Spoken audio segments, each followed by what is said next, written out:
আমি আফসোস করব তো? করব কেন? আমি তো আসার সময় কিছু আনিই নাই, খালি হাতে এনে এসেছি। আমি আসার সময় কিছু তো আনি নাই, তো আমি হারাবো তো হারাবো কি? যা পেয়েছি সব দুনিয়ায় পেয়েছি, আল্লাহ তাআলা দান করেছেন। যা হারিয়েছি দুনিয়ায় হারিয়েছি, সুতরাং আমার হলেন আমি টেনশন করতাম। আরে আমি বান্দার চোখ বলে, পেট বলো, হাত বলো, পা বলো, চেহারা বলো, চুল বলো, একটাও তো আমার নয়, সব তো আমার রবের দেওয়া।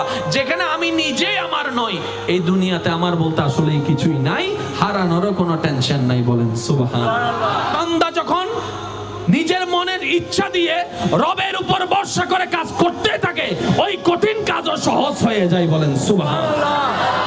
একজন মানুষ সর্বদা আল্লাহর উপর ভরসা রাখতো। সে বলতো, আমার কেউ নাই, কিন্তু আমার রব আছে। সুবহানাল্লাহ। জীবনের পরিক্রমায় একটা বিপদে পড়ে একজনের